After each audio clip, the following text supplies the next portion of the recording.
Faz favor. Bom dia, povo. Tudo certo com vocês? Tudo bem? A senhora está bem?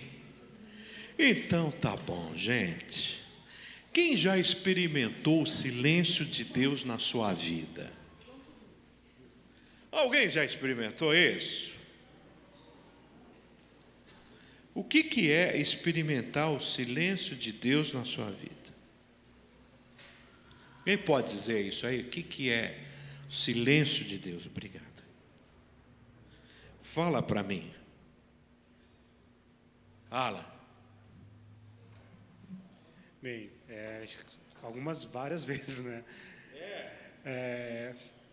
Esperar o sim, não receber nem um sim, nem um não. Como é que foi esse período do silêncio de Deus na tua vida? Nas primeiras vezes foi desesperadores. Depois, com o hábito, acabei entendendo um pouco a questão de uma maneira de ser obediente e aprender a exercer a paciência. Mas é difícil. Paciência, você acha que esse silêncio de Deus te ensinou a ter paciência? Esperar mais em Deus, confiar mais em Deus. Quem mais já experimentou o silêncio de Deus na sua vida? Quem já experimentou a ausência de Deus na vida? Já. Como que é isso? O que é a ausência de Deus na vida da gente? Já, Rose, como é que foi isso aí? Ale, encosta a porta para mim que o ar vem, a luminosidade. A ausência, aquele momento de desespero, que você olha para frente assim, está tudo escuro, você não sabe para onde vai. Eu entendo por que as pessoas se matam. Eu entendo por que as pessoas se suicidam. Porque dói. Quando você se sente sozinho, dói demais. É preciso ter certeza e esperança que tem Deus. O posto não está vendo ali, mas Ele está em algum lugar. O que vocês acham que essa ausência e silêncio de Deus serve ou não serve para nós? Vocês acham que serve? Olha esses versículos. Até quando te esquecerás de mim, Senhor? Para sempre. Até quando esconderás de mim o teu rosto? Até quando consultarei com a minha alma, tendo tristeza do meu coração cada dia? Até quando se exaltará sobre mim o meu inimigo? Gente, isso é desesperador ou não? É desesperador? Alguém que escreveu isso, alguém que falou isso, está vivendo um momento de paz, de alegria, tá não? Não escondas de mim a tua face, não rejeites ao teu servo com ira. Tu fostes a minha ajuda, não me deixes nem me desampares, ó Deus da minha salvação. Porque quando meu pai e minha mãe me desampararem, o Senhor me recolherá. Gente, isso é desesperador.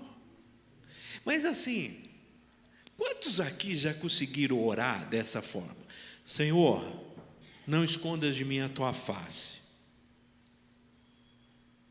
Quem aqui já viu a face de Deus? Alguém aqui já viu a face de Deus ou não? Nunca viu a face de Deus? Mas o que é ver a face de Deus? Presença. O que é ver a face de Deus? Quando a gente diz assim, eu vi a face de Deus. Foi o quê? Como que foi isso, irmã Helena? Hein? Foi muito emocionante sentir a presença de Deus. Não vejo a face, mas pela fé eu vejo Ele atuando. Foi maravilhoso, não tem explicação, não tem palavra. Que marcou a sua vida, que Marcou, transformou a sua vida marcou. e que nunca mais Graças essa a Deus. experiência. Nunca mais. Não. Eu sinto ele presente todo dia, mas a face, aquela Aquilo foi algo que queimou a gente, que mudou a gente, que fez da gente. Quer ver uma coisa? Os casados aqui presentes, tá? Então agora você vai olhar para tua esposa e ele para você.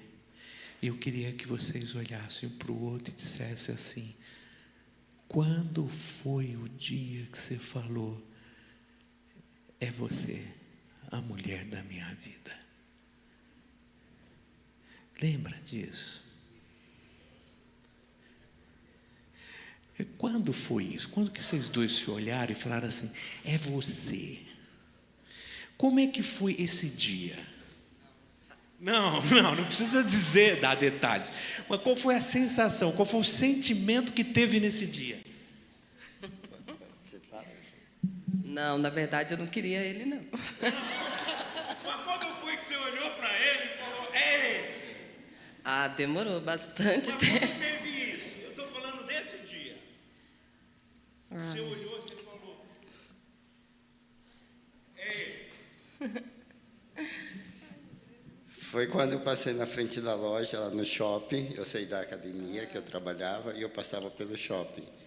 Aí eu passei, ela estava com as colegas dela, aí eu passei na frente da loja, aí eu falei assim, você vai ser a minha esposa. Aí ela falou, jamais, eu nunca vou ficar com você. Na verdade, hoje eu tenho certeza que ele é o homem certo.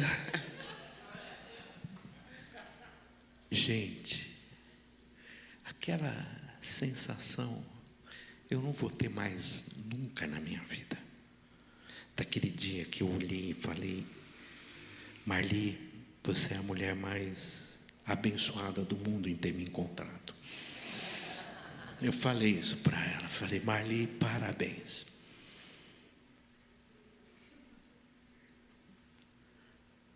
Gente, aquele é um momento único. Eu não sei porquê, eu não sei o que ela viu em mim. Eu acho que ela estava trocando de óculos na época. Mas aquilo marcou, e a partir daquele momento a gente tem vontade de estar junto e viver junto a vida toda. Mas aquele momento foi único, como esse momento com Deus é um momento único, o momento da face, o momento do encontro com Deus. E talvez eu vou perguntar para vocês quantas vezes isso se repetiu, não vai mais se repetir. Naquela intensidade desse encontro, dessa transformação. Porque aquilo foi algo único na vida da gente, que foi transformador.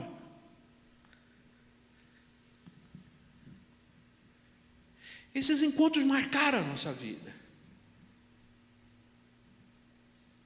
Esse encontro marcou completamente nossa história.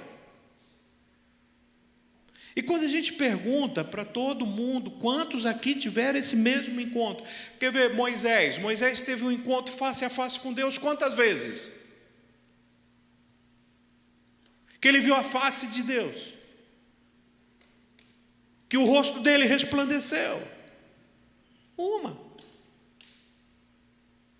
Mas isso quer dizer que os outros encontros que Moisés teve com Deus não foram maravilhosos? Foram, mas naquela intensidade.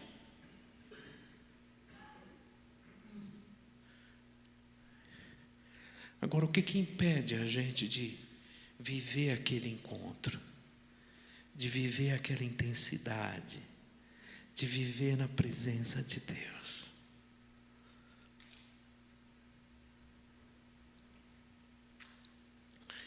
Eu tenho pensado nessa coisa de relacionamentos abusivos. O que é um relacionamento abusivo?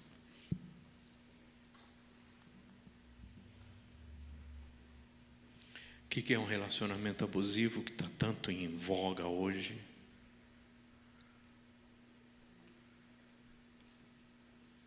Alguém pode dizer? Não precisa ter pressa, não. A gente tem até meio-dia aqui para resolver isso. O que é um relacionamento abusivo? Oi, querida? Não tem Me explica mais isso aí. Qual que é o teu nome? Jéssica. Me explica mais o que é isso, responsabilidade.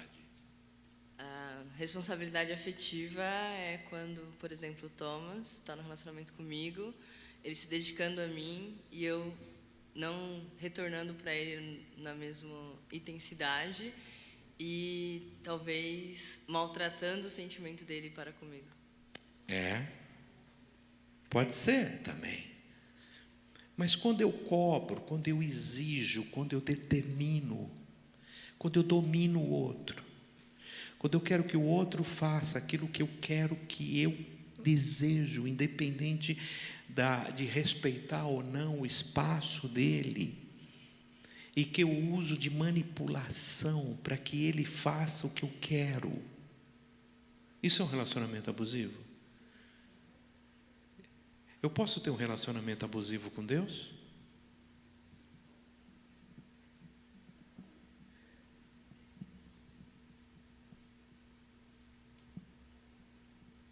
Ou não? Oi? Eu já vi uma pessoa esperando a resposta de Deus e falando: quem Deus pensa que Ele é?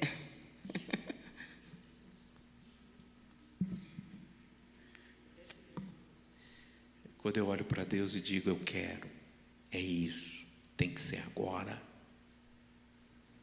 O Senhor não vê que eu entrego meu dízimo, minha oferta? O Senhor não vê que eu estou no culto? E as profecias? O Senhor manda te dizer, eis meu servo, eis que te digo de mim mesmo.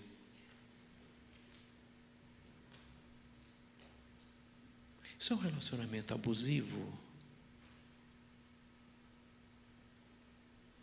O Ale, se você quiser ligar aqueles ventiladores aqui, ó, dos dois da ponta aqui, para esse povo que está com frio no meio ficar com mais frio, pelo menos eles não dormem, né?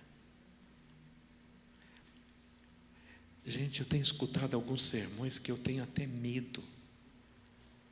Aqueles ali do meio. Se vocês acharem que está complicado, vocês me falam, tá bom?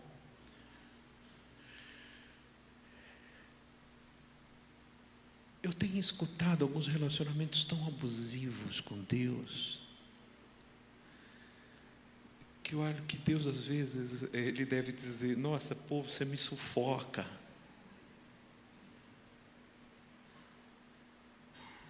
Talvez Deus olhe para a gente e diz assim, menos. Você está me sufocando.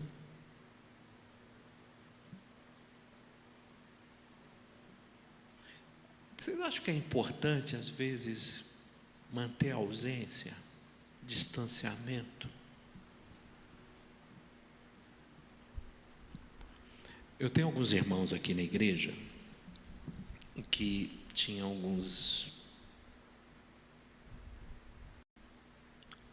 tinha alguma empresa, e aí chama a esposa para ir trabalhar junto.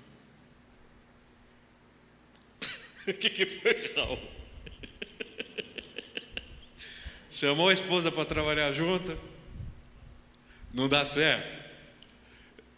Ó, os dois trabalham juntos aqui. Quem mais trabalha junto? Os dois trabalham juntos, a que trabalha. O Raul não deu certo. Gente, começa a trabalhar junto, acaba com o casamento. Aí quem que eles chamam? Pastora Dessa. Por que o casamento complica quando os dois vão trabalhar junto?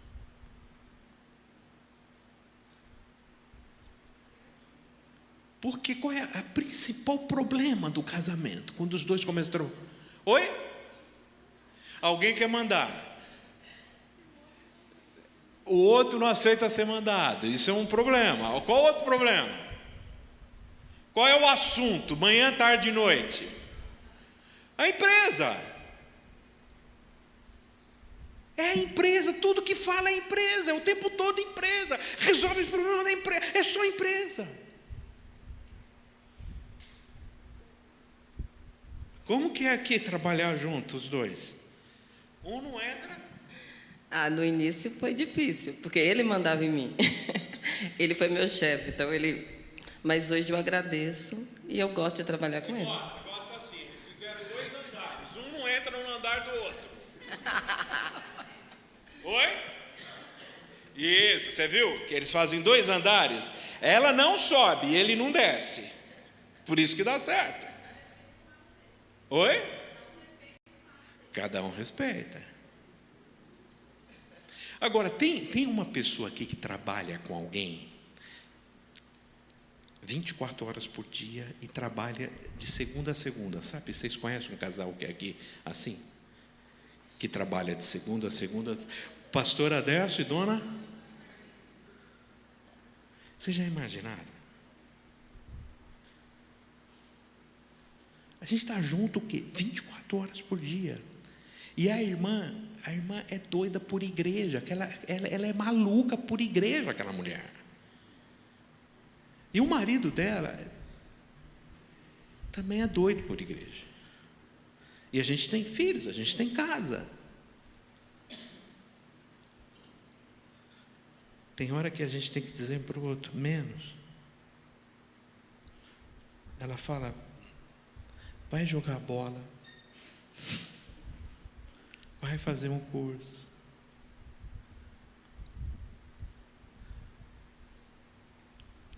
E quando a gente viaja, quando eu fui viajar, acho que esse ano a gente teve essa experiência de ir com o Thales, eu fiquei 15 dias fora de casa e tal. Gente, aí dá um desespero mesmo. Ontem eu estava lendo que mulher gosta de diálogo, homem gosta de companhia. Por isso que onde o homem vai, quer que a esposa esteja junto. Não vai conversar, mas que a mulher tem que estar junto, tem que estar. Porque ele não tem referência. Quando eu olhei isso aqui, pastor, eu entrei numa crise quando o autor escreve isso, sobre sufocar Deus. Gente que sufoca. Gente que assim, deu um tropeção em nome de Jesus, sai tropeço, sai obstáculo da minha vida.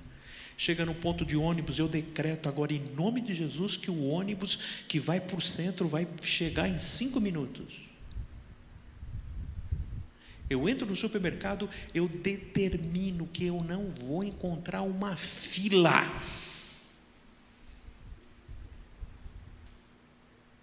A criança não quer comer, em nome de Jesus, espírito da fome sai dela.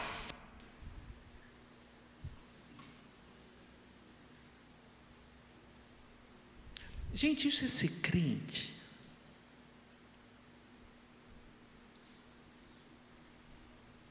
Isso é orar o tempo todo, constantemente.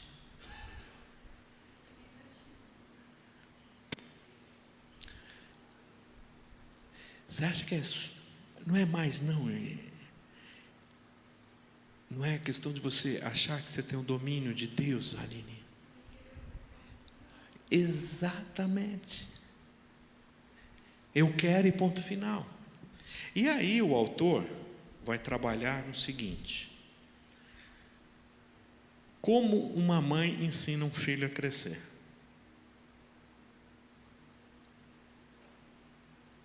Quando o bebê nasce, como que o bebê é? Ele é dependente quantos por cento da mãe? No começo a mãe acha lindo, não acha lindo? Aí daqui a pouco olha para ele e fala, você só sabe falar mãe? Você não sabe falar pai?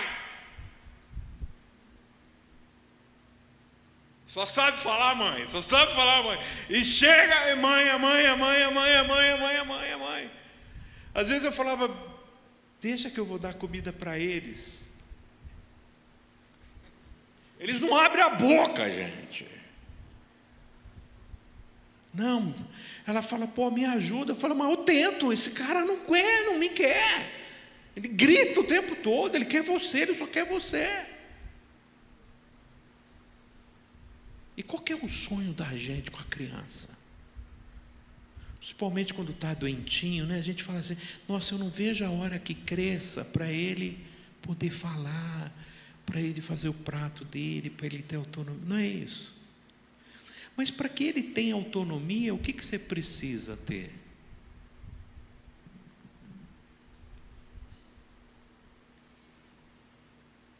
Você tem que deixar.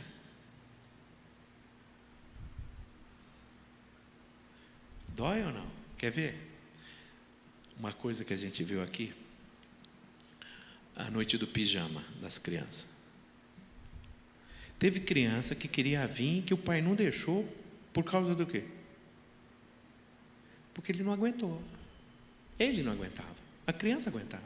E ele fala, não, meu filho não dói. Meu filho não dói.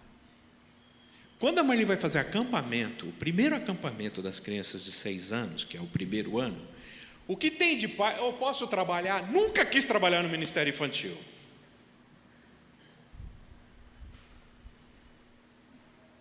Mas quer ir trabalhar. Quer ir trabalhar.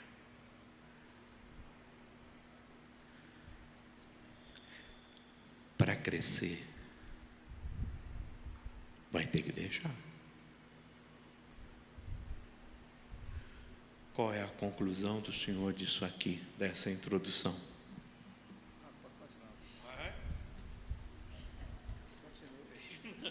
O que o senhor acha? Vem aqui agora, fala, conserta tudo aquilo que eu fiz aqui.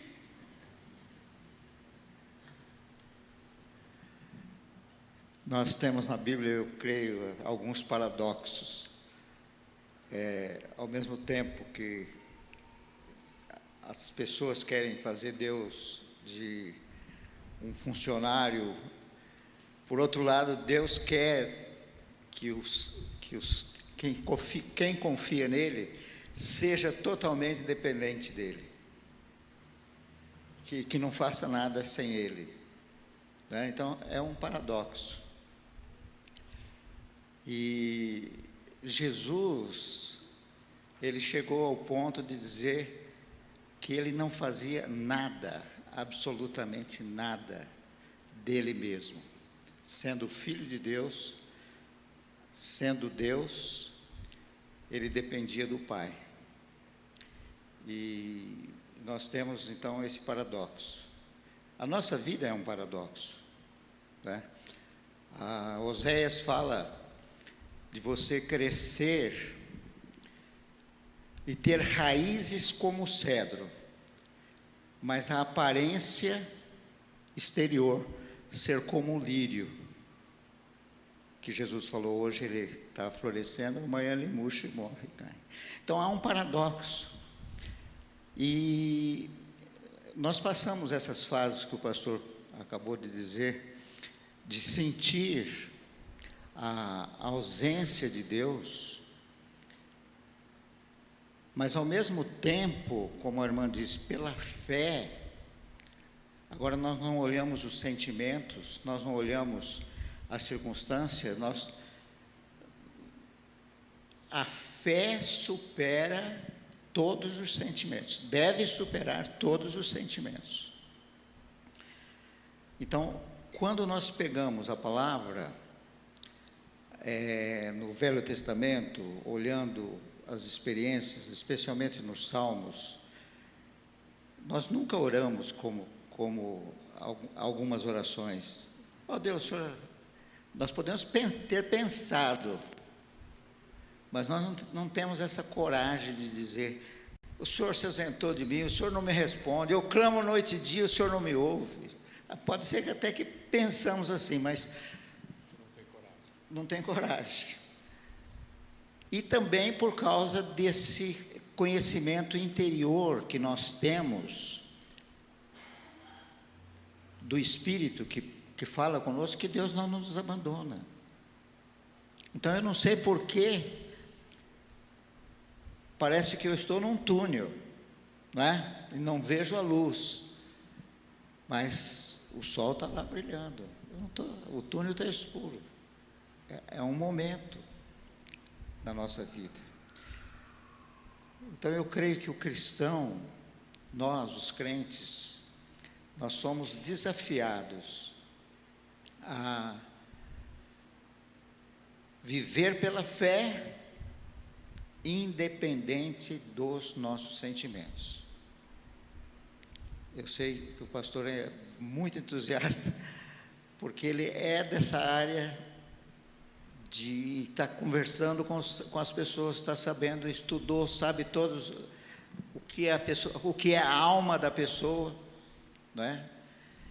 E é muito isso que ele está falando, mas nós precisamos reunir aquela força que Deus dá no nosso interior, no nosso espírito, para viver além dos nossos sentimentos, além daquilo que nós estamos passando, seja qual for a situação, né? Jesus, ele sabia, não porque ele veio a esse mundo com a consciência de que ele ia passar, mas ele foi aprendendo. A Bíblia diz que ele aprendeu pelas coisas que sofreu, em Hebreus. Mas ele clamou àquele que podia livrar. Quer dizer, ele tinha sentimentos, ele disse para os discípulos que ele estava triste, que a sua alma estava angustiada até a morte, mas ele, minutos antes, ele disse assim: Pai, foi para esta hora que eu vim. Como que ele pôde orar, passa de mim esse cálice? Mas ele orou também: Pai, eu te agradeço porque eu consumei a obra que me deste para fazer, e eu vim para isso. Então, o autor fala de termos esta imagem de Jesus Cristo em nós. Termos esta imagem de Jesus Cristo em nós. E Paulo fala muito sobre isso, ele dizendo assim: a vida que eu agora vivo, não sou mais eu quem vivo, é Cristo quem vive em mim. Sou eu que vivo. Eu vivo pela fé no Filho de Deus.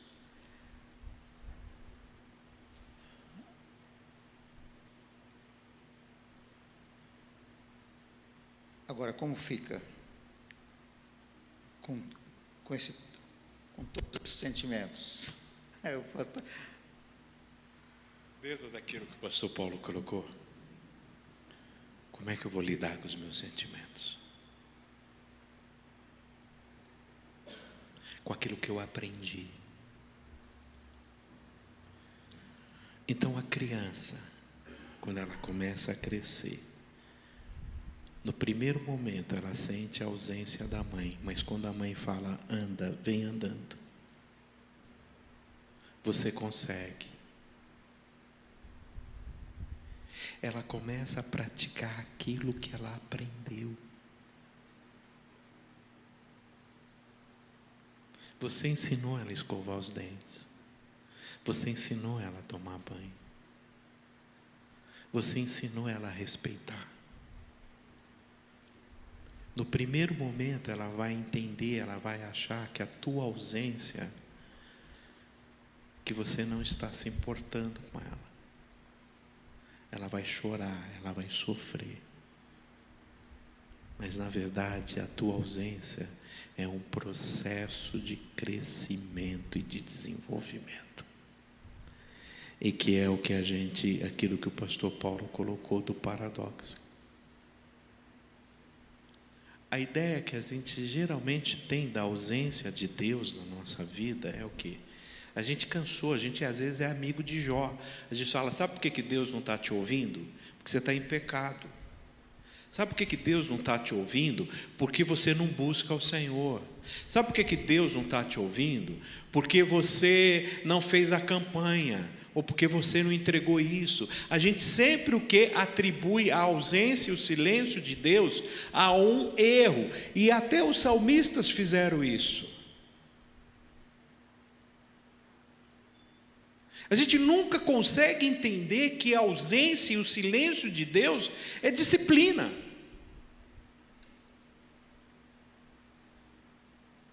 Quer falar, Rafa? A gente nunca entende que quando Deus se silencia, talvez Deus está dizendo para você: eu quero ver o que você vai fazer.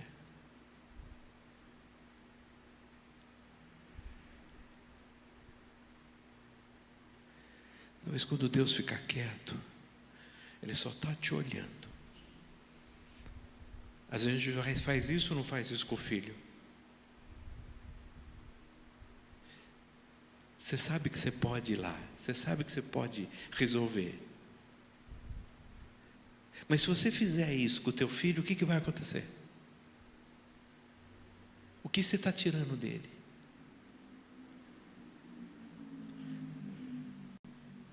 Qualquer um, acho que os pais aqui sabem disso. Se nós colocarmos uma criança aqui em cima, é uma criança que só engatinha.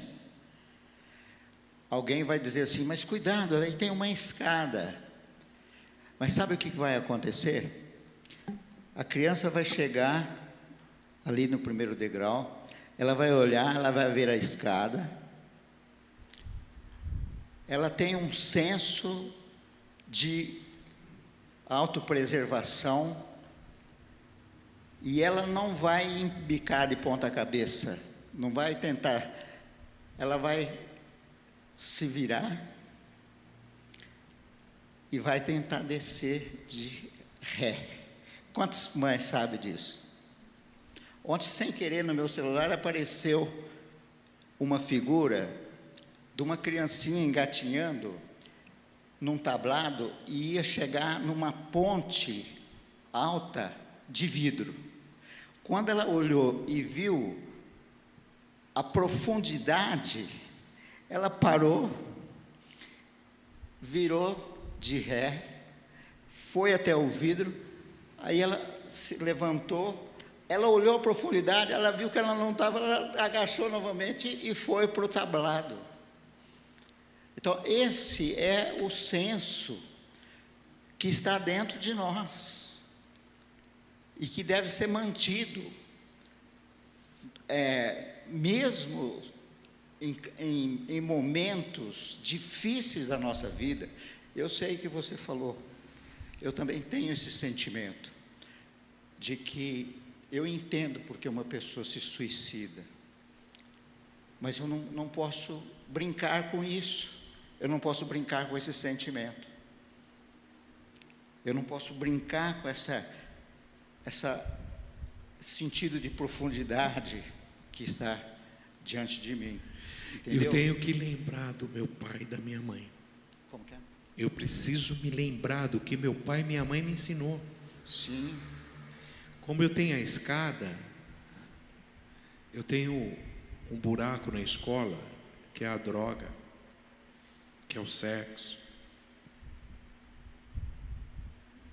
Eu tenho tudo isso. E o pai e a mãe não vai estar lá. O pai e a mãe não vai estar lá. Você vai poder estar lá? Agora, quando eu ensino para o meu filho que Deus está ali, você sabe quando eu aprendi a amar e respeitar meu pai mesmo? Quando eu me converti.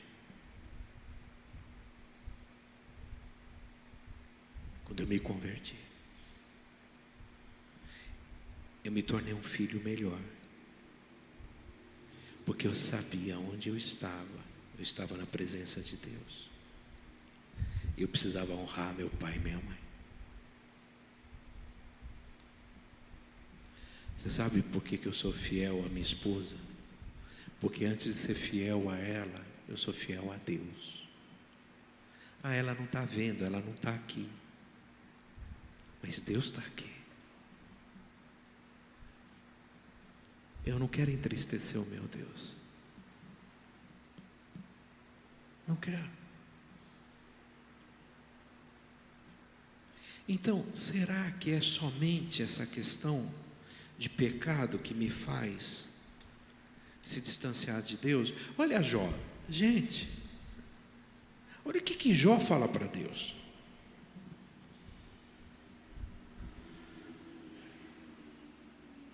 Jó, ele olha para Deus e diz assim: clamo a ti e não me responde, estou em pé, mas o quê? Tu não olhas para mim. E aí ele pergunta para Deus: Deus, se eu andei com falsidade, se o meu pé se apressou para o engano, então me arrebenta, pode bater em mim.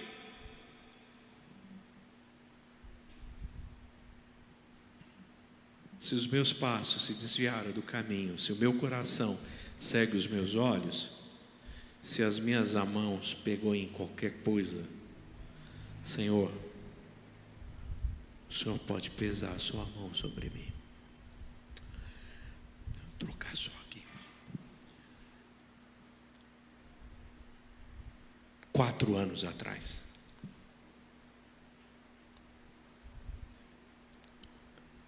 nós perdemos, mais um tempo atrás, nós perdemos a irmã Geni. A Geni era uma das fundadoras aqui da igreja. Ela é mãe da Karen, da Adriana, da Vanessa, né? Hoje o Mário é casado com a Diva, era viúvo da Geni. E a Geni era aquela irmã que, acolhedora, aquela irmã que cuidava da igreja, que fazia todo o teatro, era a referência. E ela pegou câncer. Em 1 ano ela morreu.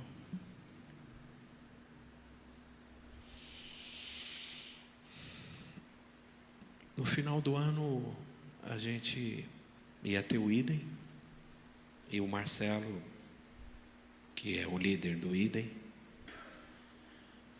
a esposa dele descobriu que eles descobriram que ele estava com câncer na laringe.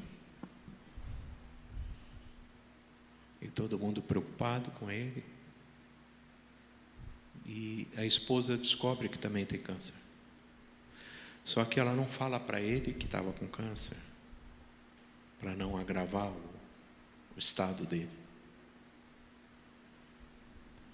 Então, a igreja viveu um momento muito difícil. Acho que aconteceram outras coisas ruins nesse ano. E havia um irmão que, muito resistente, um dia ele me chamou e falou o seguinte: pastor, não está na hora do senhor rever sua vida? Eu falei: por quê? Olha o que está acontecendo nessa igreja. Te perdeu a Geni, Marcelo com câncer, Ana com câncer. Será que não está na hora da gente começar a rever se nós não estamos em pecado? Falei: vou considerar o que você está me falando.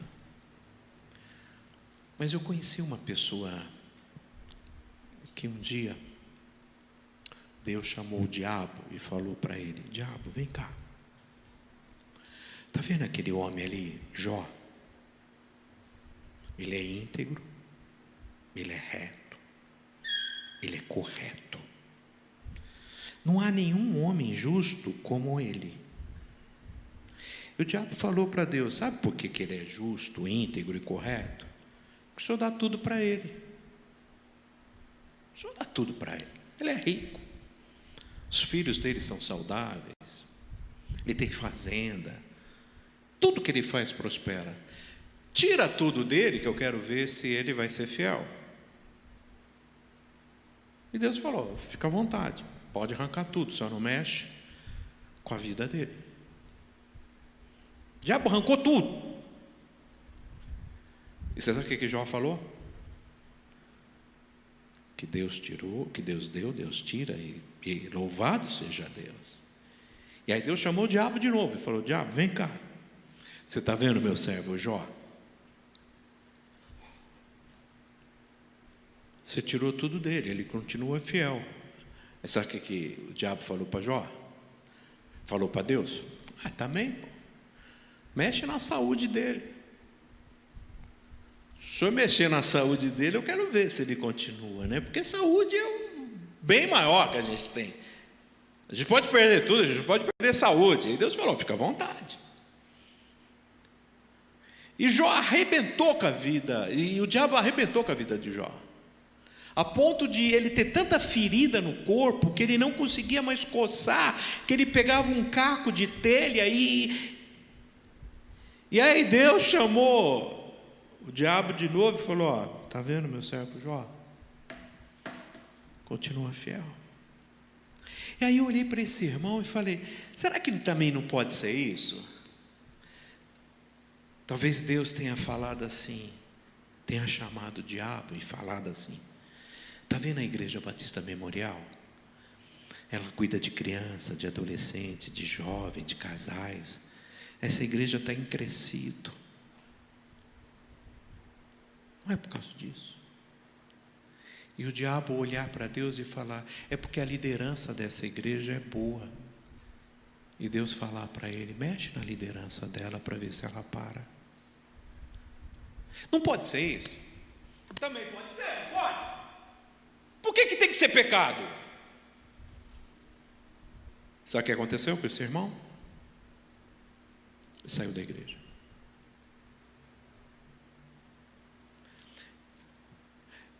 Você gostaria que Deus falasse assim, diabo, vem cá, está vendo ali o meu irmão, está vendo o Alan? Ele é íntegro, correto. Você está preparado para ouvir isso? Você quer que Deus tenha essa conversa com o diabo sobre você? Você gostaria que Deus chamasse assim o diabo e falasse assim, diabo, vem cá, está vendo ali meu servo, o pastor Paulo? Ele é íntegro, reto, correto. E o diabo falasse para ele, dá ele para mim.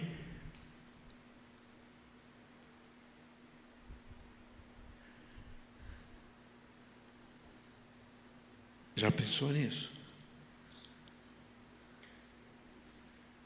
E você sabe, nesse turbilhão todo, o que Jó não sabia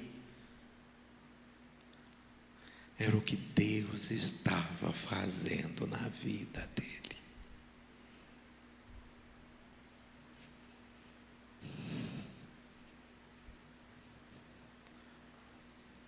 Esse irmão mesmo que falou isso para mim, ele me falou uma coisa interessante.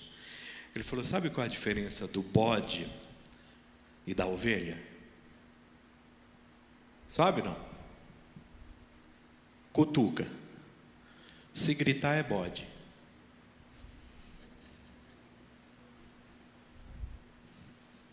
Cutuca. Corrija. Se gritar é bode. Você já viu ovelha morrendo? Não? Quem já viu assim? Sacrifício? Não?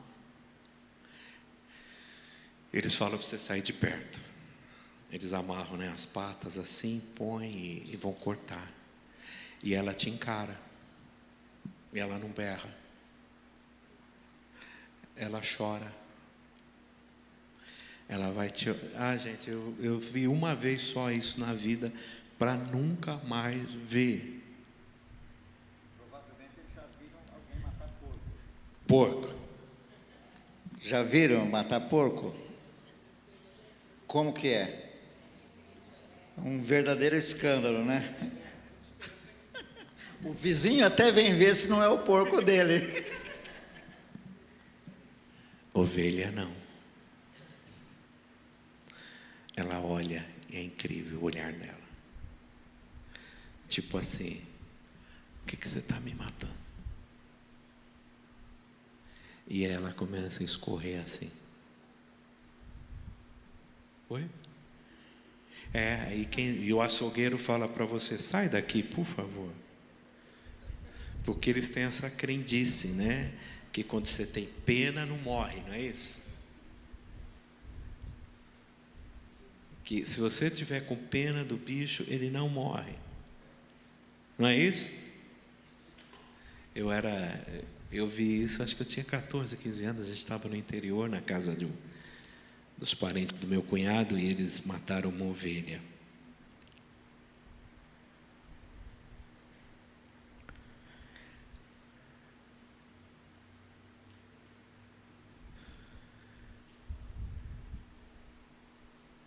O que será que Deus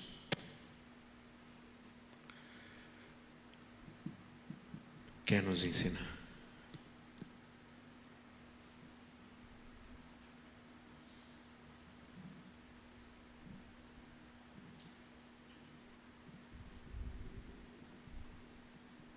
Na ausência. Porque na presença de Deus, o que eu faço?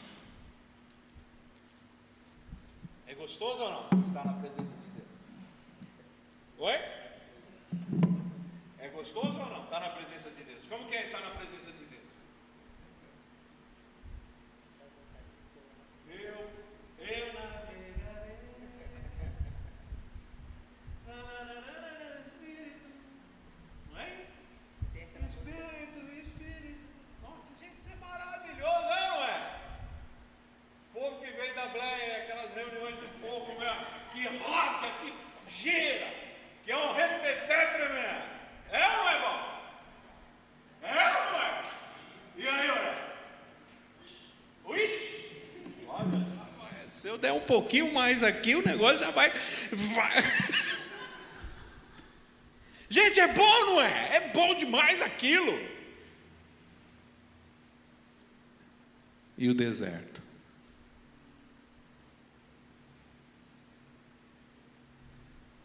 Tem aquele cântico, né? Do deserto, eu vou pulando e cantando no deserto? Será que no deserto dá para cantar, pular?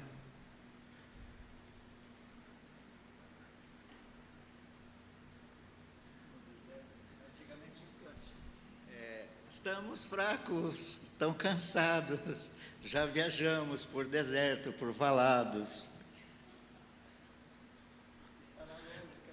Estará longe, Canaã. Será que Deus não está ensinando a gente que deserto faz isso? Ontem foi aniversário da Sofia, né? Sabe quem é a Sofia, né? E aí eu escrevi algo para ela, falei assim: hoje a mesa não tem bolo, não tem salgadinho, não tem bexiga, não tem teus amigos. Hoje vai ser o primeiro aniversário seu que a gente vai passar na tua casa.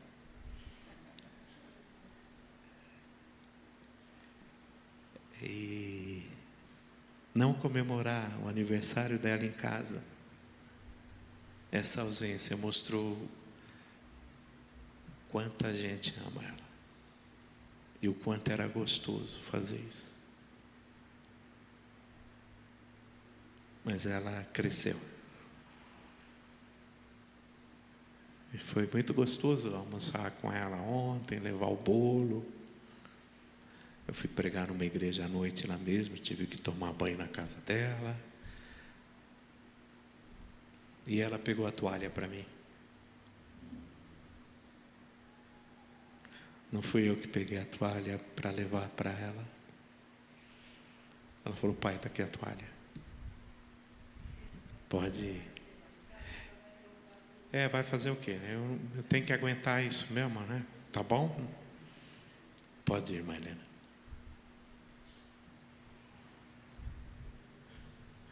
Eu conto uma história aqui do Thales, que ele visitava, a gente ia dar estudo bíblico para um casal, lembra das Carolina? Que esse homem comprava Carolina, e o Thales comia todas as Carolinas. E aí eu ficava com uma vergonha tremenda. Aí um dia a gente falou para o Thales, quando você for na casa dele, não come todas. Aí ele perguntou: pai, quantas que eu como? Eu falei: come 5 tá bom para você? Tá bom. Aí ele comprou as carolinas e o Thales comeu 5 carolinas. E aí ele olhou para o Thales e perguntou: mas você não vai comer todas as carolinas? Ele falou: não. Mas por quê? Porque meu pai falou que é para comer 5. E o que é pior é que o cara está aqui hoje. O homem das carolinas é o doutor Raul aqui. Lembra disso, Raul? Dos estudos bíblicos que a gente fazia lá no início, aquele cachorro endemoniado que você tinha, que comia a casa inteira, lembra disso? E o Raul, ele já preparava as carolinas para o Thales. Ele nem lembra disso. Mas eles já preparavam tudo, eles deixavam o quarto com a televisão para o Thales e para a Sofia.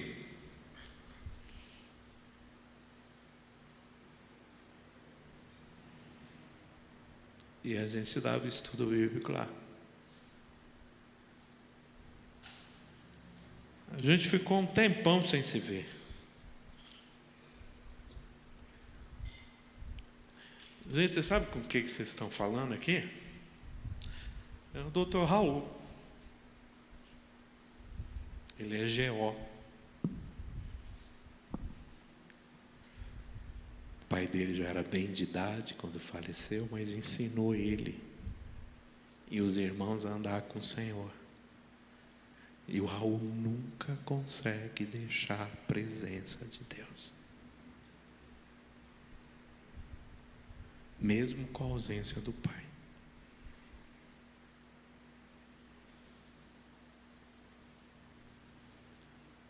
O que Deus quer nos ensinar? O que Deus fala com a gente? Talvez Deus não está dizendo para a gente assim. Às vezes eu dou uma distanciada do Thales, sabe? Quando eu dou essa distanciada, ele já sabe que ele tem que dar uma melhorada. Ele sabe que ele está aprontando. Porque lá atrás, eu batia de frente e não resolvia. E o que mais atinge o coração do Thales é o meu silêncio. O Thales percebe que quando eu fico inquieto com ele, tem alguma coisa.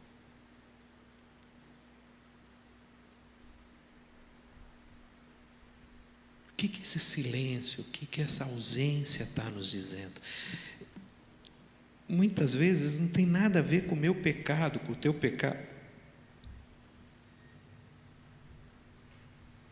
Não tem nada a ver.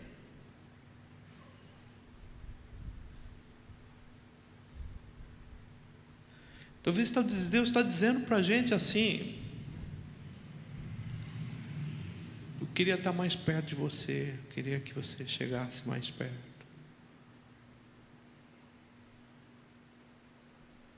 Eu queria que você sentisse a minha ausência. Eu queria. Sabe, às vezes é isso. Às vezes é isso. Desculpa estar assim, mas eu tô assim. Eu acho que eu estou ficando velho mesmo. Não, desculpa, pastor Paulo, não é isso.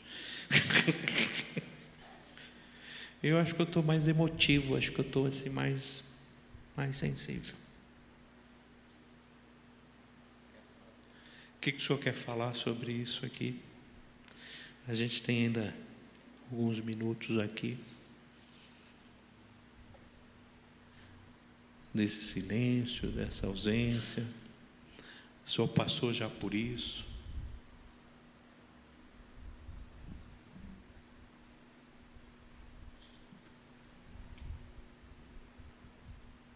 A gente passa por isso muitas vezes, especialmente em situações difíceis, como o pastor contou da perda da família.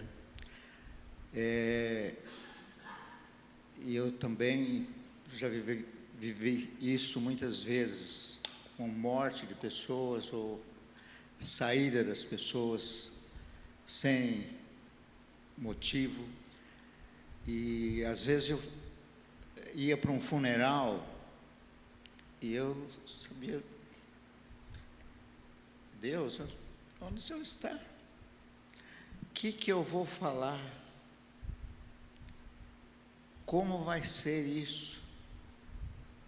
E isso trazia aquele senso para mim de que Deus não estava ali, né? Mas depois eu via que às vezes eu não tinha que falar realmente, eu tinha que abraçar, eu tinha que estar com os familiares. E depois que passava, a pessoa ligava e dizia assim: pastor, quanto conforto, quanto da presença de Deus. Então, é esse paradoxo que eu vejo na nossa vida, não é? Isso que eu citei de Oséias é um texto que fala muito ao meu coração, porque naquilo que não aparece diante dos homens, você deve ter raízes, você deve ter convicção, você deve ter certeza, você deve confiar em Deus. Agora, naquilo que é aparente nos homens, como o lírio, o que se vê, você não é nada, nós não somos nada. Essa semana eu fui ver um amigo no hospital que está em estado bem avançado de câncer. Eu fui na UTI para vê-lo. Eu não tinha também, assim, palavras. O que eu vou dizer para ele? O que eu vou levar para ele? E quando eu cheguei na UTI, ele estava sentado numa poltrona. E a esposa dele foi junto. E ela estava admirada de ver a melhora que ele tinha. Quando ele me viu, ele disse: pastor, eu queria ficar de pé, eu poder ficar de pé para te abraçar. Eu falei: não, eu te abraço assim mesmo. Então, abracei, ele chorou, assim, abraçado comigo. E depois ele disse: pastor, o que eu aprendi esses dias é que toda mágoa, todo ressentimento, e ele foi uma pessoa assim, que sofreu muito, depois eu te conto um pouco, mas sofreu desprezo dos parentes, até da esposa, num determinado período da vida.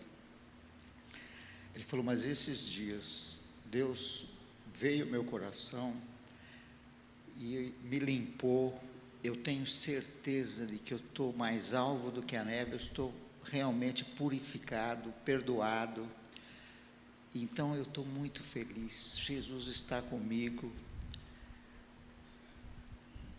E eu compartilhei com ele, falei: olha, a minha cabeça girou 1000 por hora, desde que eu assumi o compromisso de vir te ver.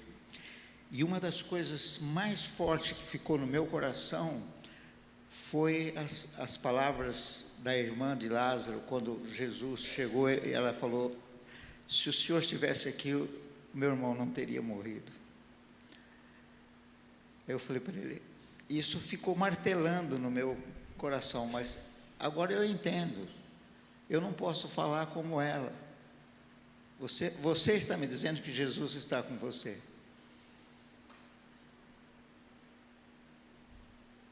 Então receba a vida, creia nele, para a vida eterna, creia nele.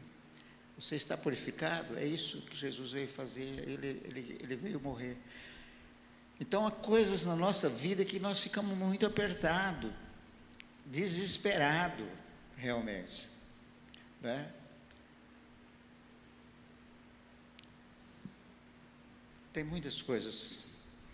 Uma hora, quem sabe Deus permita que eu fale.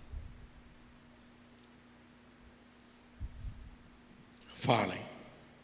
Vai deixar um dia só para o senhor falar. Deus meu, por que me desamparaste? Uma pergunta para o senhor, irmão Alain, para o senhor estudar e responder. Jesus fazia parte da Trindade. A Trindade pode se separar? Não? Responde, você vai ficar uma semana estudando para depois responder isso para mim. Mas Jesus orou. Ele também orou isso. Ele experimentou isso também.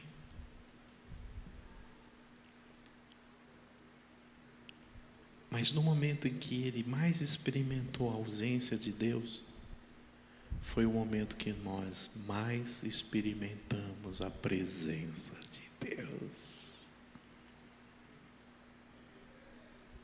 Esse paradoxo. Jesus vivendo a ausência e nós vivendo a presença.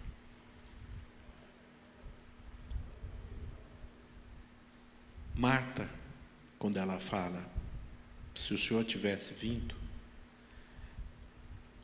aquela ausência que Marta estava sentindo de Deus, foi a maior presença de Deus quando Lázaro ressuscita.